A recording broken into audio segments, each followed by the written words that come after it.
Over the next few moments, my group members and I are going to be discussing Buddhism and the end-of-life practices associated with it. Specifically, we will be discussing Mahayana Buddhism, and in so doing, we'll be giving you a general overview of the religion and examining how this affects healthcare practices. Please note that there are several YouTube videos referenced in this presentation. Links to these videos are included in the description, but can also be found in the original PDF file submitted. Also, for marking purposes, the names of the students speaking are included in the top right corner. We've also included a detailed objective list for your review. So what is Buddhism? Buddhism is a religion as well as a philosophy developed by Buddha, who is the teacher of this religion. Buddha is known as the Enlightened One, and this religion started approximately mid-6th to mid-4th century BCE. Buddhism began in northern India and has spread to the Central and Southwest Asia very quickly. Multiple strains of Buddhism exist. For example, there's the Southern Buddhism, which follows the Theravada texts, and the Northern Buddhism, which is also known as Tibetan Buddhism. On this presentation, we'll be focusing on Eastern Buddhism, which focuses on compassion, also known as Mahayana. This is practiced mainly in China, Japan, Taiwan, and Vietnam. So, the idea of nirvana and karma, which stems from Buddhism, relates to the Four Noble Truths, which sums up Buddha's teachings. It is the truth of suffering, the truth of cause of suffering, the truth of end of suffering, and the truth of the path that leads to the end of suffering.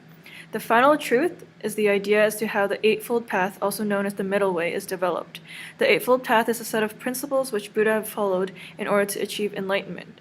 It consists of themes of wisdom, ethical conduct, and meditation. Also, within Buddhism, there are 5 precepts in the scripture. However, for this presentation, we will focus on the first one. The first precept states that prohibiting harm to living things, the virtue of compassion, and the goal of a peaceful death. It is understood that the person's mind and karmic actions leading up to their death has an impact on the type of rebirth that they will have. In order to break free of the endless cycle of rebirths, they must achieve nirvana. But one must realize there is no need for attachment to things and people, and they must surpass the idea of attachment in life, which will enable them to face death without fear. So this is a video which goes into depth of the origin of the religion, the Four Noble Truths, the Eightfold Paths, and other Buddhist specifics. So we've reached to end-of-life decisions, and it's important to emphasize that it's always the intentions are more emphasized in this religion than the results of their actions. So there are 2 goals of those who practice Buddhism when the person is going to die. One is to achieve enlightenment and break free of the cycle of rebirth, and the second one would to be reborn as a human being who better understands and practices with the path of enlightenment in mind. So for organ donation, there are no injunctions on this topic. One of the cores of Buddhism is to relieve suffering, and by offering aid to others in the form of organ donation result in positive ramifications. So ultimately, the decision for organ donation is up to the individual, and the body should be treated with the utmost respect in any case. As for life support, the same could be applied. It would be based on the intentions of the family or relatives that are making the decision for the patient. However, there was a debate with withholding or withdrawing treatment of life-sustaining devices if the individual goes against the first precept, which is to prohibit harm for living objects. In contrast, some believers have stated that the patients in advanced diseases had begun dying already. So by using life support, one can be obstructing the patient's journey or path to the next phase of their life and obstructing their rebirth. In the end, the removal of life support should be done with the intention of reducing their suffering. There is no Buddhist way to go on about whether the person should be cremated or buried. The spirit of the person does not remain within the body, and it proceeds on to the next phase. The quote in this slide emphasizes the idea of accepting death as something that happens to everyone, and by prolonging it without the presence of cure or recovery, which is stated here, it goes against the values of Buddhism. So this shows us how they approach death, or how the practitioners would aim to approach near death. A unique healthcare practice to Buddhism is the ideology behind the medicine Buddha. This figure is most popular amongst Mahayana and Tibetan Buddhists and is associated with the healing of both physical and mental ailments. Perhaps most interesting to this practice is the fact that there are no physical aspects to it. Instead, it is an entirely cognitive process. Buddhist belief is that by visualizing, making offerings, or even just reciting the name of the medicine Buddha, that you can ward off disease and calamity, bringing peace to those who may be sick or suffering. Strategies that Buddhists use to help visualize the medicine Buddha may involve mantras, and for those of you who don't know, these are sacred phrases that are chanted or spoken. If you're wondering what that might sound like, check out the video in the bottom left corner. Buddhists may also use sutras, which are religious texts, to help visualize the medicine Buddha. Looking at the images on the right here, you can see that how this figure is most commonly depicted, and characteristic is the blue color. Traditional medicine may also be used by Buddhists. That said, it's not strictly a Mahayana Buddhist practice, so because of this, I'm not going to go into a whole lot of depth on the topic. Typically, it involves practices such as acupuncture or herbal remedies, and if it is used, it is most popular amongst Tibetan Buddhists. Again, if you'd like to know more about the topic, there's a 3-minute video on the left that talks about this practice. Okay, so now talking about causation of illness and death. Illness and death are an inherent part of life that is not to be feared in Buddhist societies. Health is looked at in a holistic way, and it takes into account many factors such as education, economics, relationships of the individual with family and friends, morality, and individual ethics. Disease is not just an individual illness. It is a disturbed harmony in all the previously mentioned factors in one's life, and if there is an imbalance in any of these, it could ultimately lead to disease and unwellness. The same perspective applies in regard to treatment and needs to be looked at in a holistic fashion of all aspects of the person's life. It is also believed in this culture that if one strives to be healthy, it can be achieved by practicing morality, mental discipline, and wisdom. Beliefs of meaningful death. There is a common belief that following death, rebirth is the next step in the cycle. Rebirth can take many different forms, and it's dependent on the karma of the individual, as all of the actions of the individual have consequences. To prepare for death, it is important to be positive and calm to ensure a peaceful transition into rebirth. This is also based on how meaningful and compassionate the person lived their life.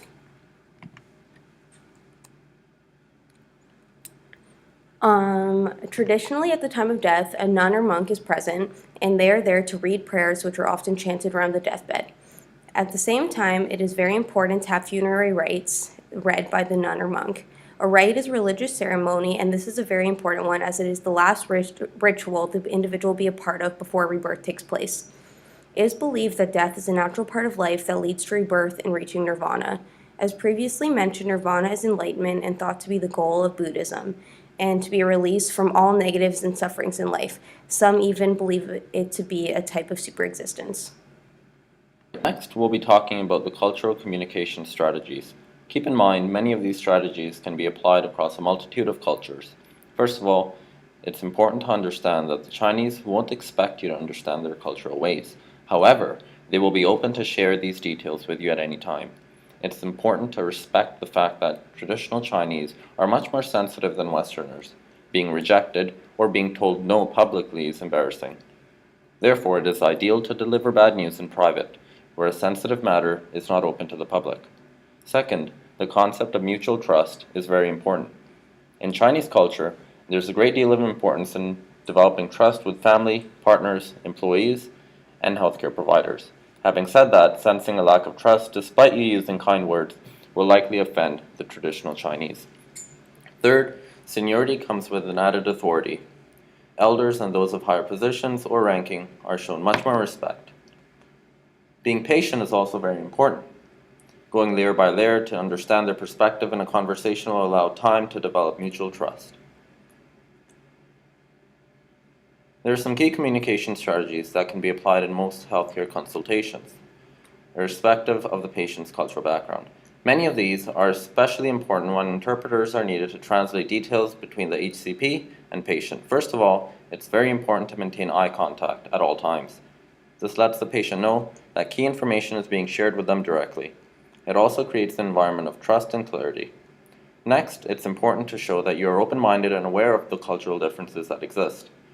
Using clear and direct terms facilitates the conversation, and this ensures that the patient understands the full details of the discussion. Taking periodic pauses adds rest to thought and speech, thereby offering opportunity to ask questions and give the patient time to understand the details. In the case of an interpreter, Taking these pauses offers the patient time to understand what is being translated. This process may require extra time. Individual autonomy and rights are only recent concepts in the Chinese culture. Traditionally, much more emphasis is placed on family relationships. Family units represent harmonious interdependence, and again, the concept of mutual trust can be brought up as a way of life taught from a very young age. Individual autonomy requires family approval, and decisions are to be made in cooperation. Personal decision-making is often done following family consultation. Family determination can be classified as three separate approaches. First, the family is consulted and provides insight into the patient's decision-making process. Second, the patient decides that the family should be making these decisions on their behalf. This form of delegation demonstrates the patient's autonomy. Third, the family decides on behalf of the patient against the patient's desire. This is an example of strong paternalism, which is difficult to justify by means of just harmonious interdependence or individual autonomy. An example of this may be when a patient must be told of a terminal illness, but the family does not approve of sharing that information. Here we have compiled a list of recommendations for breaking bad news to patients. Avoid using words such as death, fatal illness, and cancer because of their negative nature. Rather, the use of euphemism is advised where a mild expression is used to elicit a harsh statement. Involving a family early on is also very important for decision-making processes and effective communication. Also, one must respect the patient's delegation towards their family to make decisions. In the case that a family requests to not break the bad news to the patient, the family must be reassured using effective communication. Other key points include clarity in speech, leading with context, being direct, and having an empathetic approach, and also showing responsibility for care. These latter elements are crucial to develop a family's and patients' trust in their healthcare providers.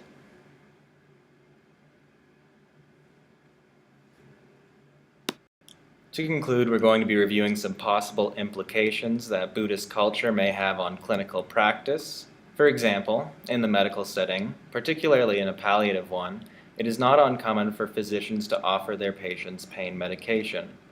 While it is unlikely that Buddhists would ever refuse these pills, it's important to keep in mind that to a devout person, the stabilization and development of the mind is important. As such, healthcare providers should make a point to inform members of this religion the possible side effects that pain medication may have on mental awareness. Knowing this, many Buddhists may ask that their pain medication be used sparingly. It is also important to note that Buddhists may request that post-mortem procedures be limited as long as 3 days after they have been declared dead. Some Buddhists believe that the dying process takes up to 3 days, and as such request that their body be left in peace during this time period. As a healthcare provider, it is important to be respectful of these wishes and try to accommodate them as best we can.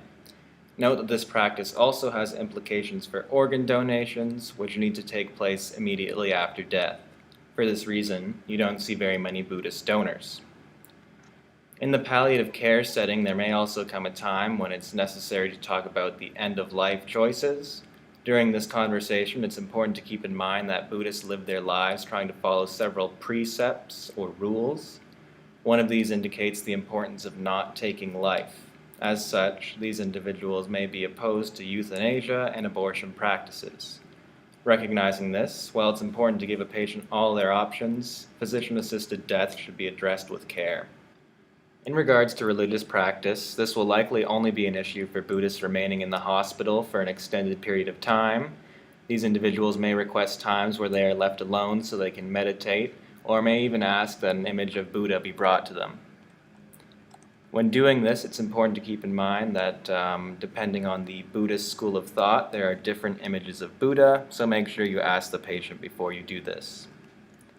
As mentioned earlier, mantras and chants may also be performed. During this time, it is important to respect the patient's privacy, and interruption should only occur if necessary. Some Buddhists, particularly if the patient is a monk, may ask that a healthcare provider be the same sex as them. This is especially true if the patient has to be exposed during a procedure. This is because monks have taken an oath of celibacy.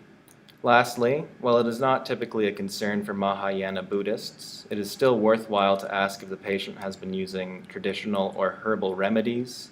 These substances may interfere with treatment, so it's important to know if they are being used. This concludes our presentation. For students watching this video, if you have any questions, please direct them to the Avenue to Learn discussion board. And for more information on references, please see the original PDFs submitted to the Dropbox or board.